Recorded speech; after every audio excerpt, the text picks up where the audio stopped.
냉장고에 음식 넣으면 다 안전하다고 생각하잖아요. 여러분 이거 아세요? 도구로 변하는 음식들이 있어요. 최근 연구에서 더 충격적인 건 발암 물질이 만들어지고 영양소는 파괴되고 심지어 유전자 발현이 변형되기도 해요. 그런데 우리는 아무것도 모른 채 냉장 보관만 하고 있었어요. 10년, 20년. 어쩌면 평생 동안 그렇게 먹어온 음식들이에요. 그렇다면 그동안 우리 몸에 얼마나 많은 발암 물질이 쌓였을까요? 해독 능력은 약해지고 독소는 쌓이면서 결국 우리 몸은 버틸 수가 없어요. 우리 오래오래 건강하게 활기차게 살고 싶잖아요. 그럼 반드시 음식만은 냉장고에 넣지 말아주세요. 오늘부터 당장 바꾸셔야 해요. 이번 영상에서는 많은 음식 중에서 가장 위험한 것만 추려서 알려드릴 거예요. 특히 두 번째 음식은 많은 어르신분들이 헷갈려 하시니 놓치지 마세요. 당연히 어떻게 보관해야 좋은지까지 다 알려드릴 거예요. 번거로우시지 않게 모든 정보를 알짜배기로 이 영상에 담으려고 노력했어요. 나는 100세까지 건강하게 살 수 있어를 희망하시는 분들은 좋아요 눌러서 알려주세요. 총 몇 분이 우리와 함께 건강해져 가는지 알아볼 수 있으니까요. 나와 비슷한 생각을 하는 분들이 이만큼이나 있구나 하면서 서로 응원해 주도록 해요. 자, 그럼 지금부터 절대 냉장고에 넣으면 안 되는 식품을 하나씩 살펴볼게요. 첫 번째로 이것들 냉장고에 보관하면 맛과 향은 70% 이상 소실될 뿐만 아니라 좋은 성분이 몸에 흡수가 되지 않게 바뀌어요. 저는 이 사실을 알기 전까지 당연히 냉장 보관했어요. 바로 알려드릴게요. 토마토예요. 저는 솔직히 마트에서 빨갛게 익은 토마토나 짭짭이 토마토 사면 바로 냉장고에 넣었거든요. 그런데 최근 연구 결과가 정말 충격적이에요. 토마토를 냉장고에 넣으면 단순히 맛과 향만 떨어지는 게 아니에요. 유전자 발현 자체가 바뀌어요. 네, 유전자요. 믿기 어려우시죠? 원래 토마토가 가지고 있던 유전자의 활성 상태가 달라지는 거예요. 좀 더 자세히 설명해 드릴게요. 우리 몸에도 토마토에도 유전자가 들어있어요. 하지만 이 유전자들이 모두 동시에 작동하는 건 아니에요. 필요할 때만 켜지고 필요 없을 때는 꺼져 있어요. 마치 집에 있는 전등 스위치처럼요. 전등이 여러 개 있는데 필요한 방에 불만 켜고 안 쓰는 방은 끄잖아요. 토마토가 맛있는 향을 만들어야 할 때는 그걸 담당하는 유전자 스위치가 켜져요. 앞맛을 내야 할 때는 당을 만드는 유전자가 작동하고요. 그런데 냉장고의 차가운 온도가 이 스위치를 꺼버려요. 놀라운 건 꺼진 스위치가 다시는 켜지지 않게 아예 고장나 버린다는 겁니다. 이건 이미 과학적으로 입증된 사실이에요. 미국 플로리다 대학교 연구팀이 토마토를 냉장 보관했을 때 무슨 일이 일어나는지 밝혀냈어요. 그 결과 500개가 넘는 유전자의 활동이 둔화되거나 멈추는 것으로 나타났습니다. 더 놀라운 건 연구팀이 냉장 보관했던 토마토를 일주일간 시온에 두고 관찰했는데도 유전자 발현이 회복되지 않았어요. 한번 냉장고에 들어갔다 나온 토마토는 유전자 수준에서 이미 바뀌어버린 거예요. 되돌릴 수 없는 변화가 일어난 거죠. 그래서 냉장 보관한 토마토는 맛이 없고 향도 없어요. 겉으로 보기엔 멀쩡해 보여도 내부적으로는 완전히 다른 상태가 된 거예요. 이게 바로 유전자 발현 변화예요. 왜 이런 일이 일어날까요? 토마토는 열대 아열대 작물이에요. 그래서 13도 이하의 추운 환경을 만나면 토마토는 위험하다. 생존 모드로 전환해야 한다고 판단해요. 이 냉의 스트레스는 세포막의 유동성을 떨어뜨리고 신호 전달 체계를 붕괴시켜요. 맛이나 향 같은 부차적인 기능은 다 꺼버리고 생존에만 집중하는 거죠. 특히 풍미 화합물을 만드는 경로가 완전히 차단돼요. 이런 화합물들이 토마토의 신선하고 달콤한 향을 만드는 건데 이게 70% 이상 감소해요. 당도를 결정하는 유전자도 영향을 받아서 20% 감소하게 돼요. 결국 냉장 보관한 토마토는 맛이 없고 향도 없어요. 겉으로 보기엔 멀쩡해 보여도 분자 수준에서는 완전히 다른 상태가 된 거예요. 그리고 여러분, 토마토가 왜 우리 집 냉장고에서는 금방 물컹해지는지 아세요? 저에서는 미세한 얼음 결정이 생겨요. 이 얼음 결정이 토마토 과육 전체에 미세한 균열을 만들어요. 그래서 토마토가 푸석하고 섬유질 같은 이상한 식감으로 변해요. 냉장 보관한 토마토 드셔보면은 물컹하면서도 푸석한 느낌 있잖아요. 그게 바로 이 때문이에요.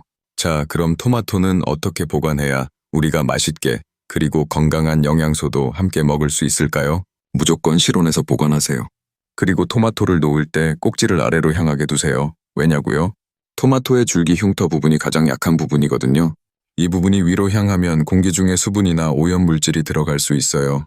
그래서 꼭지를 아래로 향하게 두면 수분 손실을 줄이고 신선도를 오래 유지할 수 있어요. 참과 같이 햇빛이 많이 드는 곳은 안 돼요. 너무 빨리 잃고 열기 때문에 상할 수 있어요.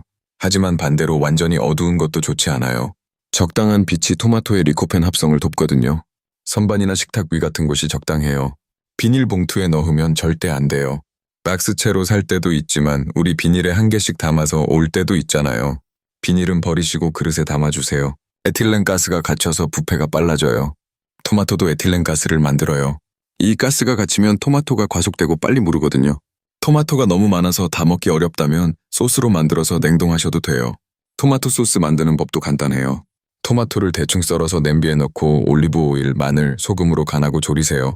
1시간 정도 졸리면 진한 토마토 소스가 돼요. 이걸 식혀서 냉동 보관하면 몇 달 동안 사용할 수 있어요.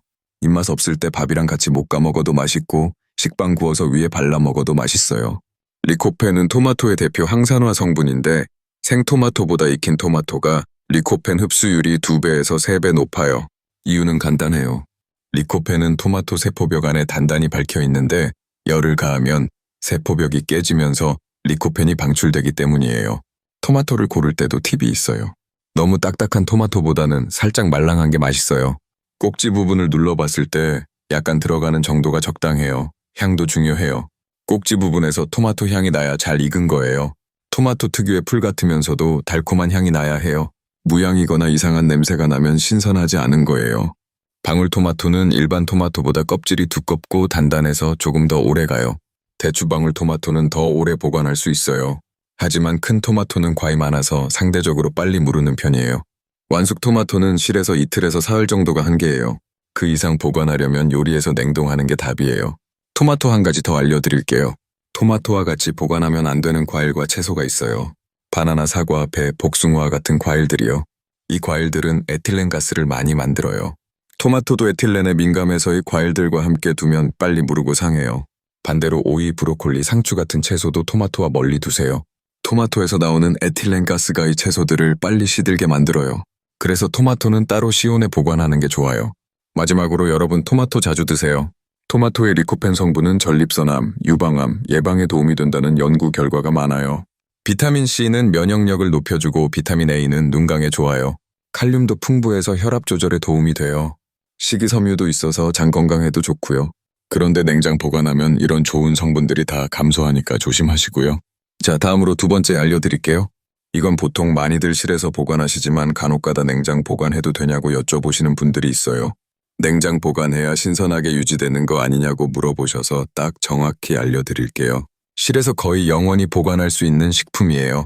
바로 꿀입니다. 그거 아세요? 사실 꿀은 거의 영원히 보관할 수 있는 식품이에요. 3년 넘은 꿀이 고대 이집트 피라미드에서 발견되었는데 먹을 수 있는 상태였다고 해요. 그런데 이 꿀을 냉장고에 넣으면 오히려 문제가 생겨요. 꿀의 당도는 보통 80% 이상이에요. 수분은 18% 이하고요. 미생물은 수분이 있어야 살 수 있는데 꿀 속에서는 삼투압 때문에 오히려 미생물의 수분이 빠져나가요. 그래서 박테리아나 곰팡이가 살 수 없는 거예요. 게다가 꿀은 산성이에요. pH가 3, 2에서 5 정도로 상당히 낮아요. 산성 환경은 미생물 번식에 강력한 억제자로 작용합니다. 낮은 pH 수치는 세균과 곰팡이의 성장에 불리한 조건을 제공합니다. 특히 특정 화합물은 유해 미생물의 생장을 방해하여 생태계 균형을 유지하는 데 기여합니다. 이러한 작용은 수질 보호나 식물의 건강에도 긍정적인 영향을 미쳐 자연 생태계에 중요한 역할을 합니다. 하지만 냉장고의 차가운 온도에서 꿀이 빠르게 결정화돼요. 꿀이 하얗게 굳어지고 점성과 질감이 완전히 바뀌어요. 여러분도 보신 적 있으시죠? 냉장고에서 꺼낸 꿀이 하얗게 굳어 있는 거예요. 이거 곰팡이 핀 거 아니야? 하면서 버리시는 분들도 계세요. 그런데 그게 곰팡이가 아니에요. 결정화예요. 특히 5도 이하의 저온에서의 현상이 급격하게 일어나요.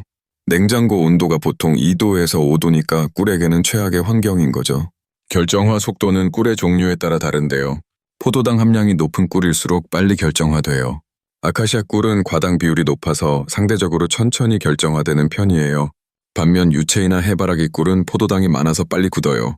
밤꿀이나 메밀꿀도 비교적 빨리 결정화되는 편이죠. 더 큰 문제는 냉장고 안에서 생기는 결로 현상이에요. 냉장고 문을 여다마다 온도 차이 때문에 병 표면에 물방울이 맺혀요. 이 습기가 꿀 안으로 스며들 수 있어요. 꿀에 수분이 들어가면 어떻게 될까요? 꿀의 수분 함량이 20%를 넘어가면 효모가 발효를 시작할 수 있어요.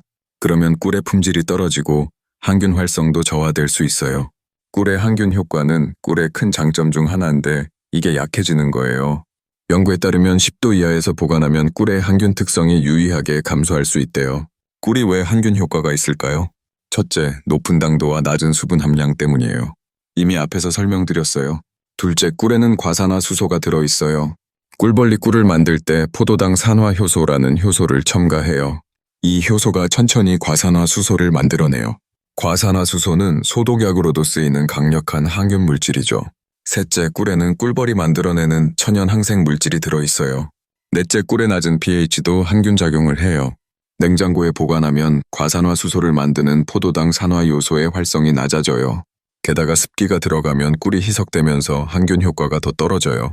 실제로 상처 치료에 의료용 꿀을 사용했을 정도로 향균 효과가 강력한데 잘못 보관하면 치료용으로 쓸 수 없을 정도로 효과가 약해집니다. 자, 그럼 꿀은 어떻게 보관해야 할까요? 18도에서 24도 정도가 적당해요.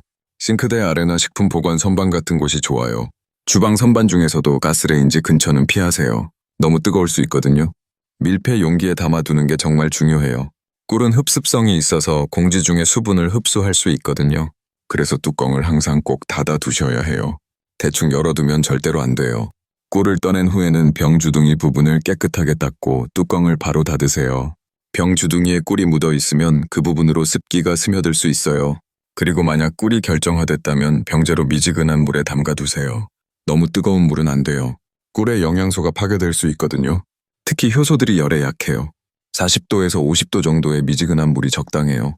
손으로 만져서 따뜻하지만 뜨겁지 않은 정도요. 이 온도의 물에 꿀병을 담가두면 서서히 녹기 시작해요. 가끔 병을 꺼내서 부드럽게 저어주세요.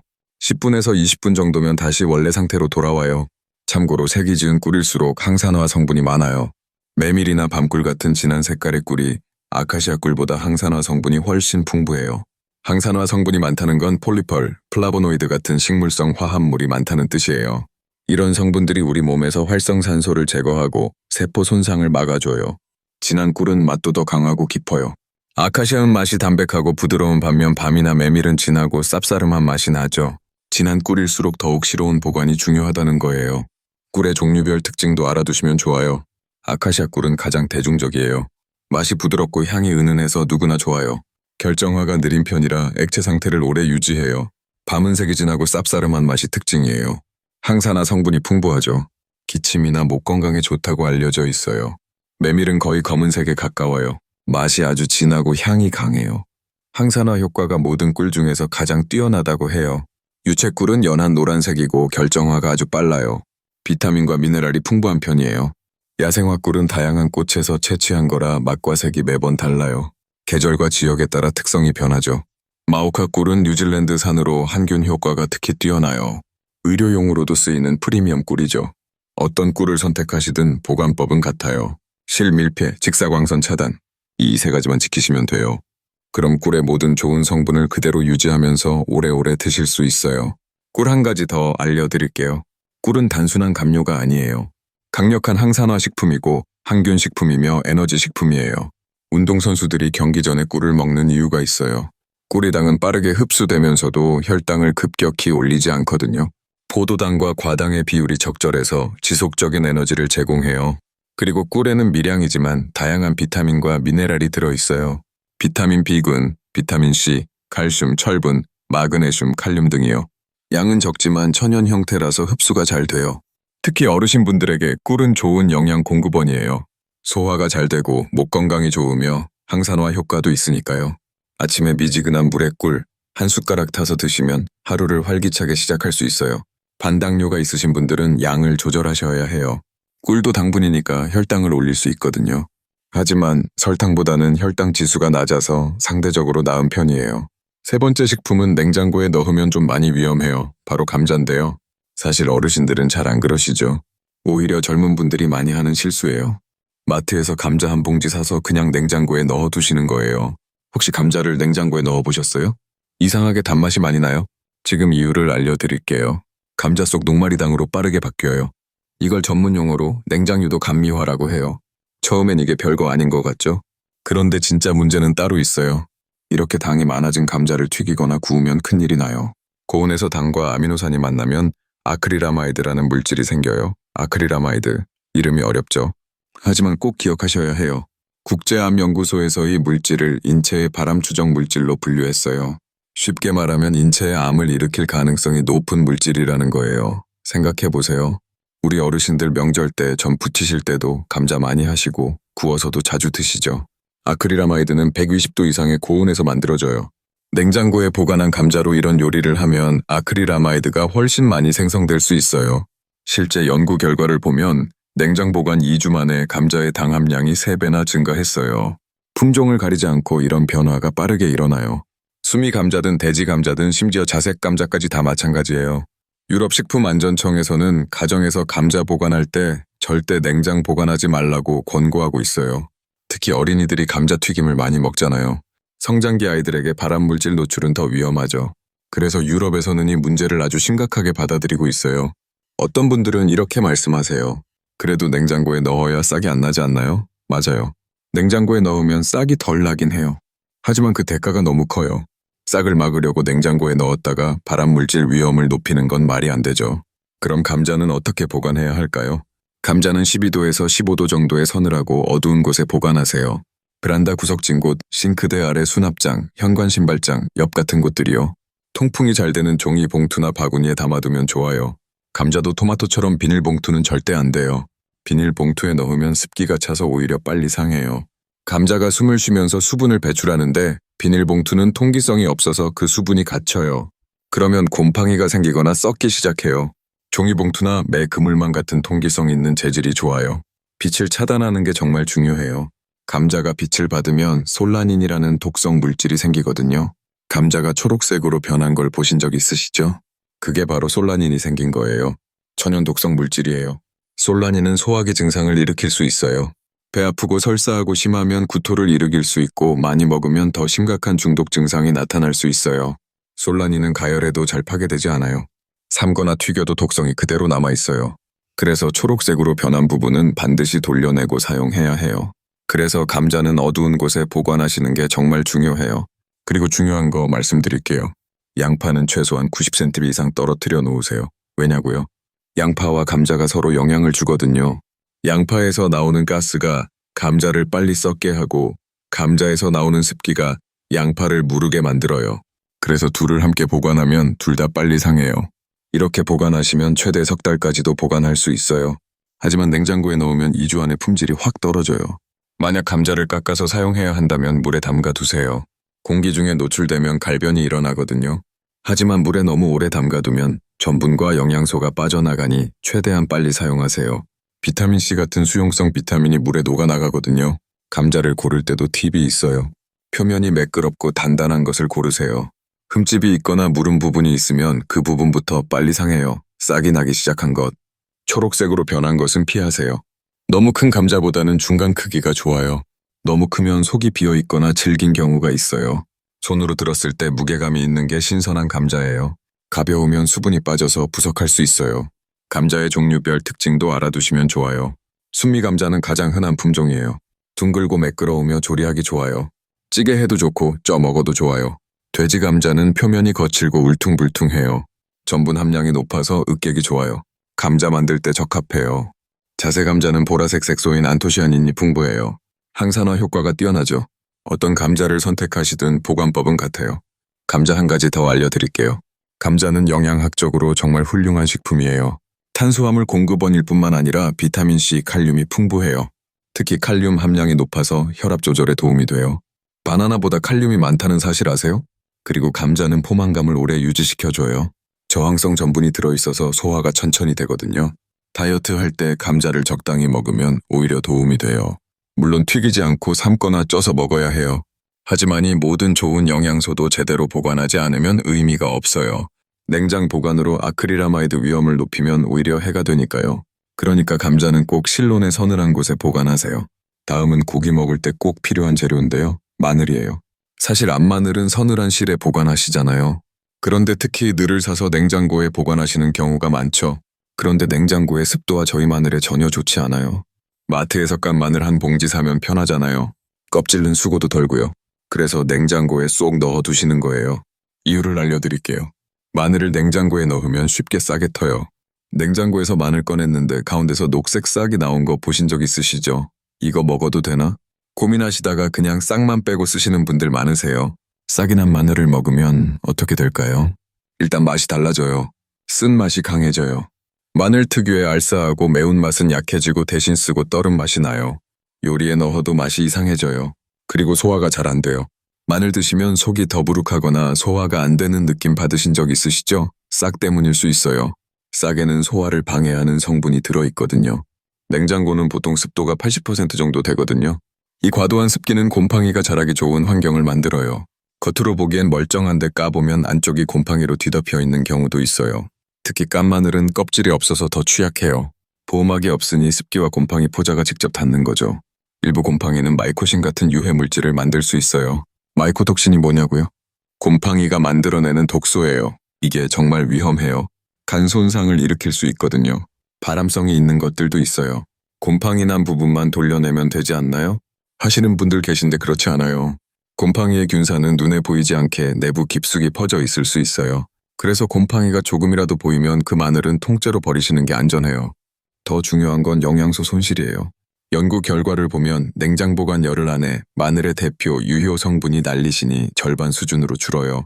마늘의 톡 쏘는 매운맛과 강한 냄새가 바로 알라신 때문인데요. 그런데 이게 단순히 냄새만 내는 게 아니에요.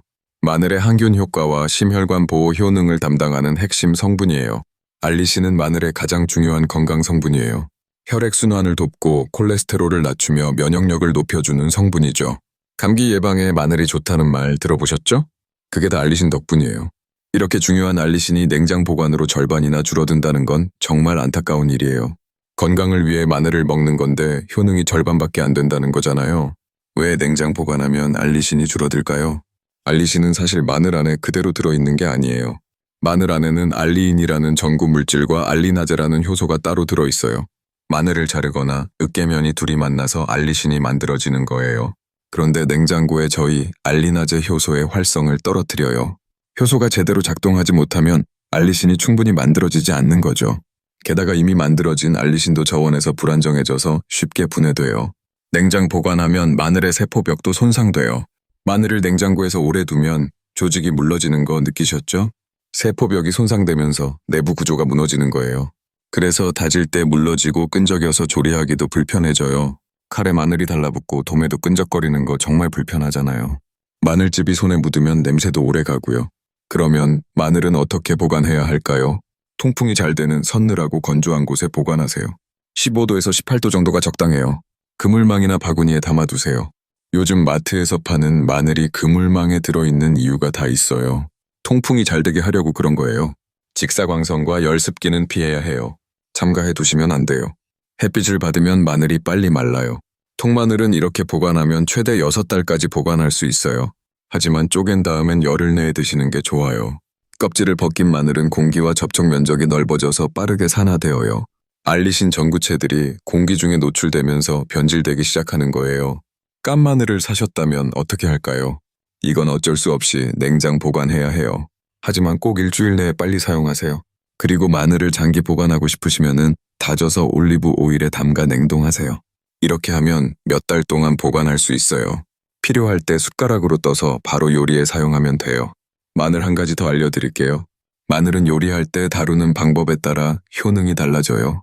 마늘을 자르거나 으깬 후 10분 정도 그대로 두세요.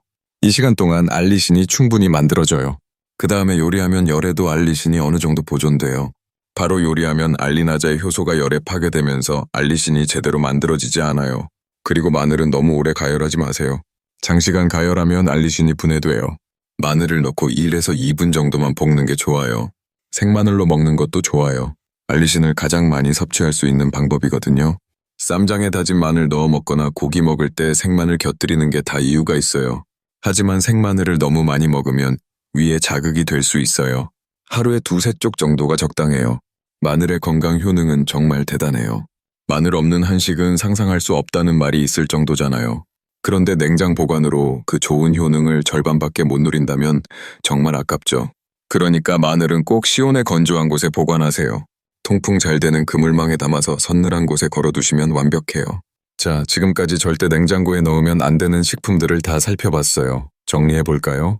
감자는 녹말이당으로 변해서 발암물질 위험이 높아지고 꿀은 결정화되고 항균력이 떨어지며 토마토는 유전자 발현이 바뀌고 풍미가 사라져요. 각 식품마다 과학적 근거에 입각한 맞춤 보관법이 있잖아요. 잘못된 냉장 보관은 영양소를 파괴하고 기능성 성분을 감소시키며 식품 안전까지 위협할 수 있어요. 특히 건강 관리에서 정말 중요한 기회를 잃게 되는 거예요. 우리 몸은 60대 이후부터 영양소 흡수율이 떨어지기 시작해요. 그래서 음식을 통해 충분한 영양소를 섭취하는 게 정말 중요한데 잘못된 보관법으로 영양소를 잃으면 더 큰 문제가 되는 거죠. 반대로 식품 특성에 맞춰서 제대로 보관하면 어떨까요? 항산화 성분, 비타민, 풍미화합물을 잘 보존할 수 있어요. 그럼 장 건강, 심장 건강, 뇌 건강에 유리한 식생활을 만들 수 있어요. 냉장고는 분명 훌륭한 발명품이에요. 음식을 신선하게 보관하고 부패를 막아주죠. 하지만 만능은 아니에요. 모든 음식을 다 냉장고에 넣는 습관은 오히려 해가 될 수 있어요. 각 식품의 특성을 이해하고 그에 맞는 보관법을 사용하는 게 진짜 현명한 거예요. 여러분, 오늘 소개한 3가지 중에서 가장 충격적이었던 게 뭐예요? 댓글로 꼭 알려주세요. 토마토를 냉장고에 넣었더니 맛이 없어졌어요. 이런 경험들 말이에요. 제가 댓글을 확인하고 여러분께 맞춤 팁을 드릴게요. 궁금한 점 있으시면 뭐든지 물어보세요. 오늘 영상이 도움이 되셨다면 좋아요 잊지 말아주세요. 근거 기반의 정확한 정보를 계속 전해드릴 수 있도록 여러분의 참여가 정말 중요해요. 그리고 주변에 이런 정보가 필요한 분들께 공유해주세요. 가족, 친구, 이웃, 어르신들께 알려주시면 정말 도움이 될 거예요. 건강한 식생활은 작은 습관에서 시작되어요. 오늘부터 냉장고 사용 습관을 조금씩 바꿔보세요. 감자는 서늘한 곳에, 토마토는 식탁 위에 두세요. 이렇게 작은 변화들이 모여서 여러분의 건강을 지켜줄 거예요. 건강한 식생활로 행복한 노년기를 만들어 가세요. 건강한 하루 보내세요. 감사합니다.